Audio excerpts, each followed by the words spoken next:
Capítulo 20. No me llevé a Rontu al salir de la cueva aquella noche, y además tomé la precaución de cerrar la abertura de entrada de manera que no me siguiera, porque si los alutianos habían traído consigo a sus perros, el mío seguramente llegaría a olerlos. Atravesé despacio los matorrales hasta llegar al promontorio.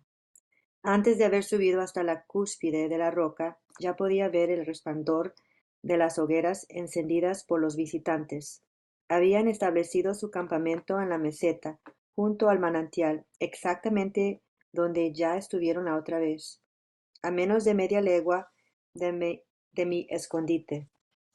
Me quedé allí largo tiempo contemplando las fogatas y preguntándome si no sería más prudente trasladarme al otro extremo de la isla, quizá a la caverna que había sido la guarida de los perros salvajes.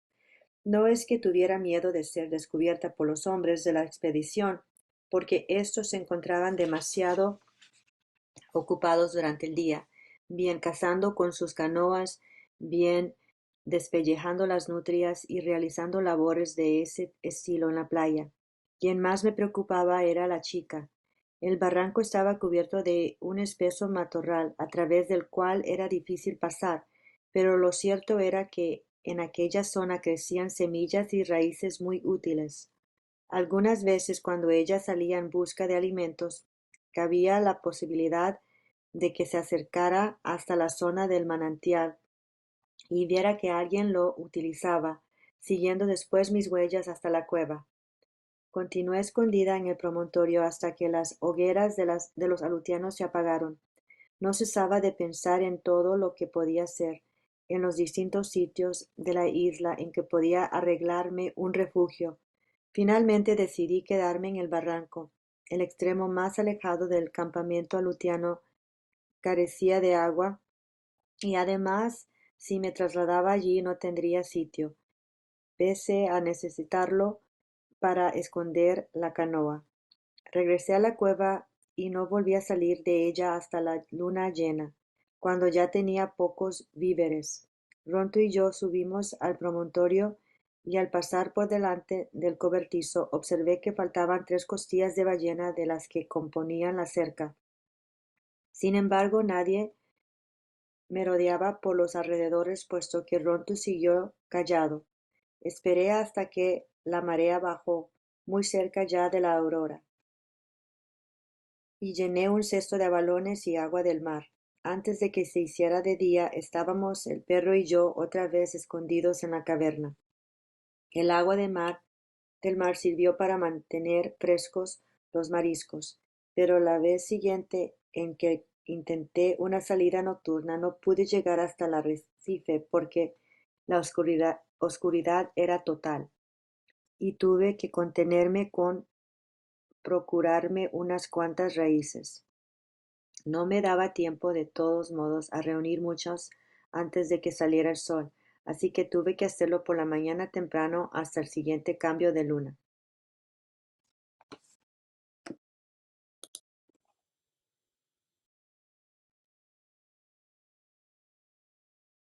El agua del mar sirvió para mantener frescos los mariscos, pero la vez siguiente en que intenté una salida nocturna no pude llegar hasta el arrecife porque la oscuridad era total, y tuve que contentarme con procurarme unas cuantas raíces. No me daba tiempo de todos modos a reunir muchas antes de que saliera el sol, así que tuve que hacerlo por la mañana temprano hasta el siguiente cambio de luna. A partir de ese momento volví al arrecife por abalones. Durante todas aquellas jornadas no vi a ningún alutiano. Tampoco se acercó la chica por las inmediaciones de la caverna, aunque encontré sus huellas al comienzo del barranco, zona en la que estuvo buscando raíces. Esta vez los cazadores alutianos no habían traído perro alguno, lo cual fue muy afortunado porque de haberlos llevado a la isla no hubiesen tardado en identificar las huellas de Rontu y hubieran seguido el perro hasta nuestra cueva. El día se nos hacía interminable tanto a Rontu como a mí.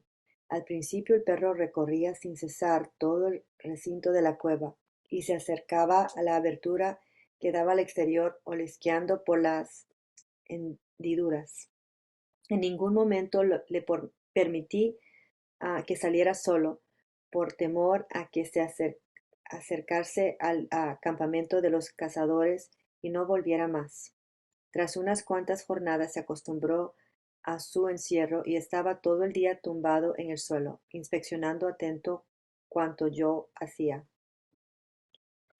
En el interior de la caverna la oscuridad era casi completa, incluso cuando el sol estaba alto en el exterior, de manera que encendí uno tras otro los peces que había guardado para que me dieran luz. Todos los días trabajaba un poco en la falda que pensaba hacerme con plumas de cormorán. Las 10 pieles que conseguí en la roca grande estaban ya secas y listas para ser cosidas. Todas ellas eran de cormorán macho, cuyas plumas son mucho más espesas que las de las hembras, y además de colorido muy agradable.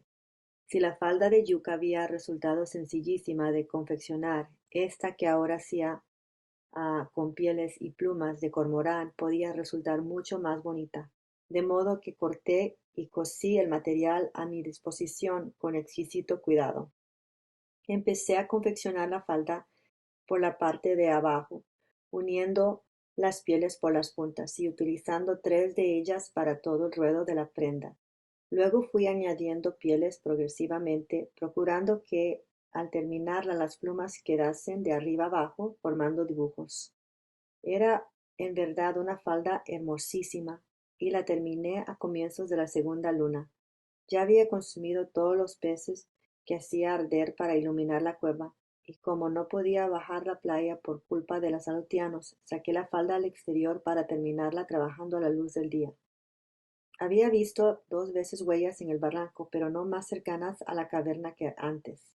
Empezaba a tener cierta sensación de seguridad, porque no tardarían en presentarse las primeras tormentas del invierno, y eso suponía que los cazadores de nutrias se irían de la isla. Calculé que su estancia ya no podía durar más de una luna. Nunca había visto la falda a la luz del sol. Era negra a la primera impresión, pero luego se observaban colores verdes y dorados debajo, y todo el plumaje espejeaba y lanzaba reflejos como si estuviera ardiendo.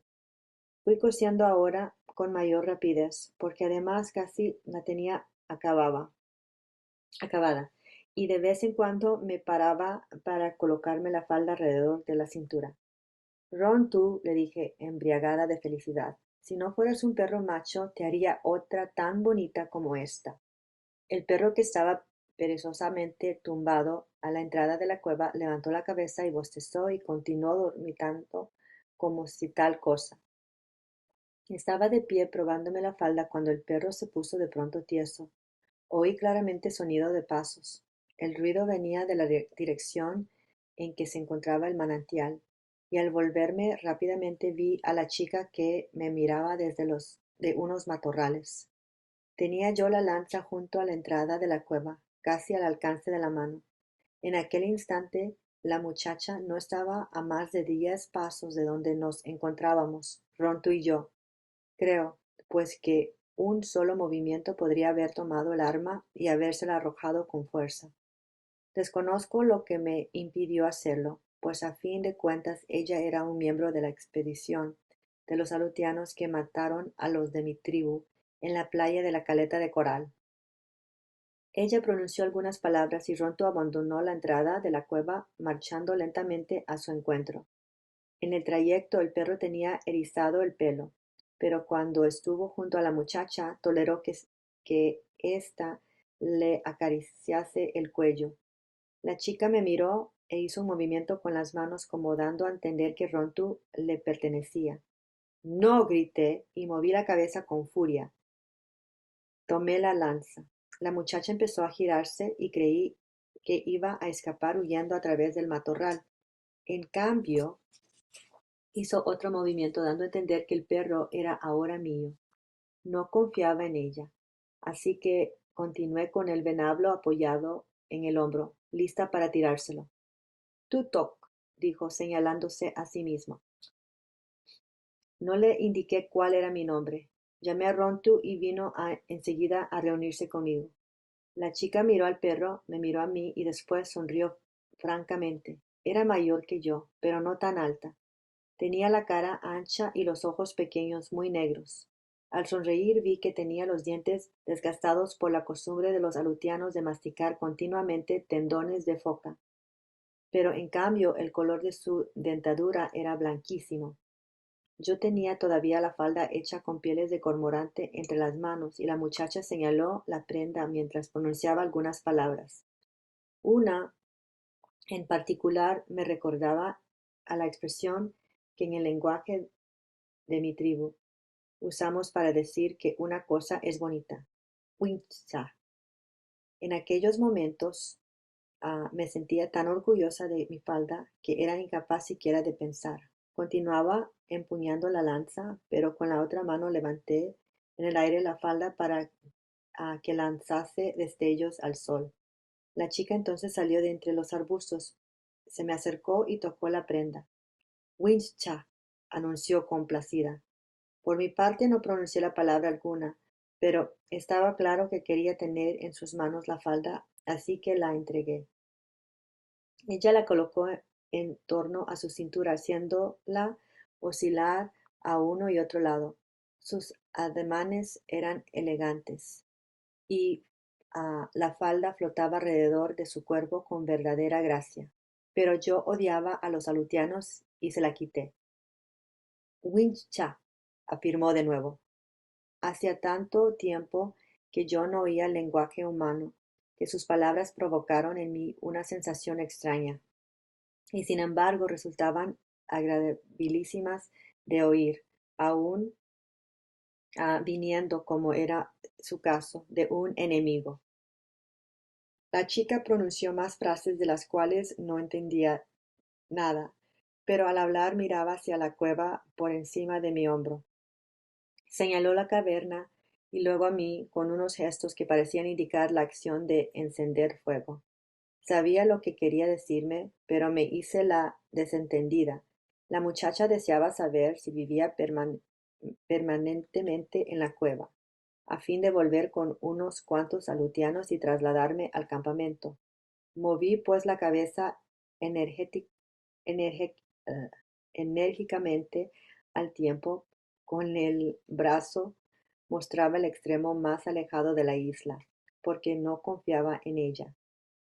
Siguió mirando hacia la caverna, pero ya sin hablar más del asunto.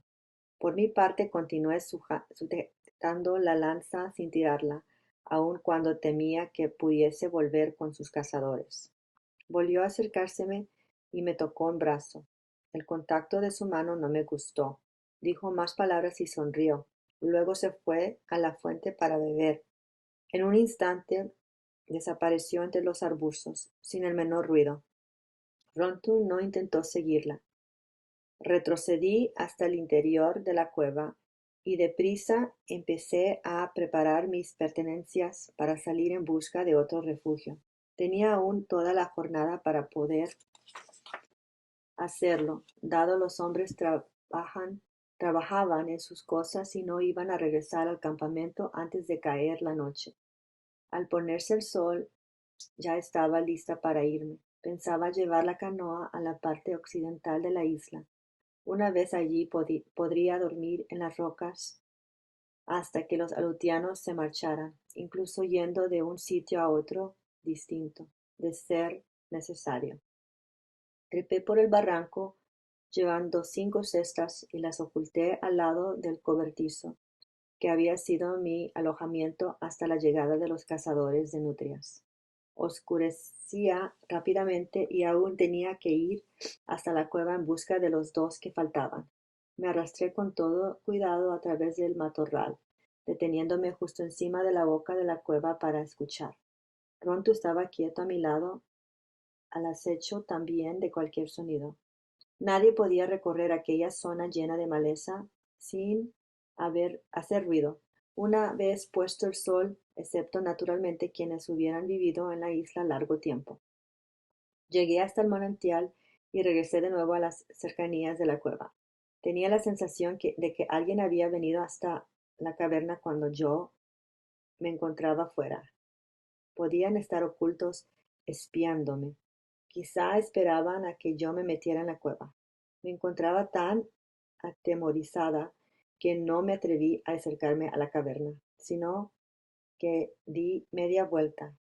Al hacerlo observé algo que descansaba en una roca plana que me servía de apoyo para introducirme por el agujero de entrada. Era un collar de piedrecitas negruzcas, hecho con una materia que yo nunca había visto hasta entonces.